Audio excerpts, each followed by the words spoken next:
Hi friends, இப்போ நாம் என்ன பார்க்க போகிறோம் அப்படின்னா கர்ச்சீஃப் வந்து ஓரடிக்க போகிறோங்க. இது வந்து பாகம் 2 கிளாஸ். இது கர்ச்சீஃப் வந்து ஓரடிக்க போகிறோங்க. கர்ச்சீஃப் பாருங்கள், 4 இதுக்கு வந்து ஓரடிக்காமல் இருக்குதுங்க. கர்ச்சீஃப் வந்து ஓரடிக்க போகிறோங்க. எப்படி அடிக்கலான்னு பார்க்கலாங்களா?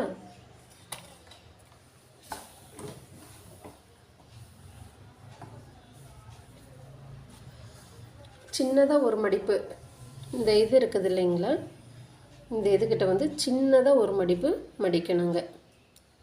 குட்டியாக ஒரு மடிப்பு மடிக்கணும்.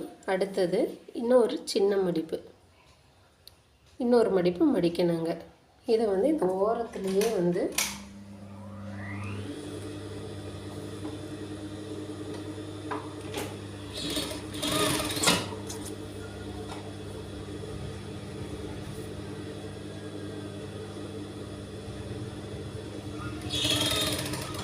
இந்த ஓரம், இந்த மடிப்பு இருக்குது இல்லைங்களா, இந்த மடிப்பு ஓரத்துலேயே தான் தையல் போடணுங்க.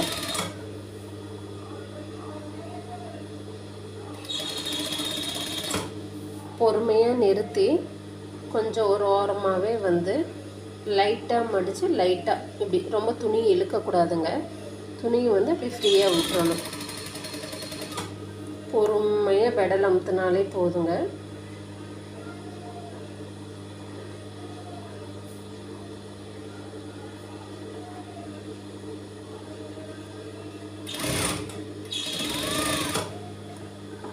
இது வந்து ரொம்ப ஈஸிங்க ஃப்ரெண்ட்ஸ். இது வந்து பாகம் 2ங்கிறது. ஊசி உள்ளே இறக்கிட்டு லாஸ்ட்டாக இந்த லாஸ்ட்டு வந்தோடனே ஊசி உள்ளே இறக்கிட்டு குதிரை தூக்கிக்கணும். தூக்கிட்டு மறுபடியும் கீழே இறக்கிட்டு மறுபடியும் அடுத்தது ஸ்டார்ட் பண்ணுங்க. துணியை வெளியில் மட்டும் எடுத்துக்கூடாதுங்க. மெதுவாக பண்ணணுங்க. ரொம்ப பொறுமையாக பண்ணினாலே போதுங்க. ஃபஸ்ட்டு நம்ம பழகையில் கொஞ்சம் கஷ்டமாக தான் இருக்குங்க. அப்புறம் போக போக சரியாயிடுங்க. இந்த லாஸ்ட்டு வரையில் கொஞ்சம் முன்னாடியே நிறுத்திட்டு இங்கே நம்ம கரெக்ஷன் பண்ணிக்கணுங்க. பண்ணி குட்டியாக ஒரு மடிப்பு மடித்து அதில் இன்னும் குட்டியாக ஊசி உள்ளே இந்த முகனைக்கு வரையில் ஊசியை வந்து உள்ளே இறக்கிக்கணும். குதிரையை மட்டும்தான் தூக்கணுங்க.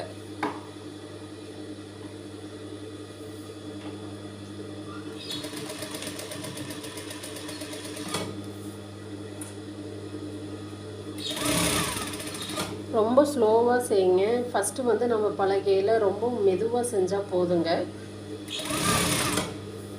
பலகை கற்றுக்கிட்டோன்னு வச்சுக்கோங்க, அதுக்கப்புறம் நம்மளுக்கு வந்து நம்மள அறியாமலே வந்து ஸ்பீடு வந்துடுங்க. அது புதுசுக்கு வந்து கொஞ்சம் கஷ்டமாக தான் இருக்குங்க.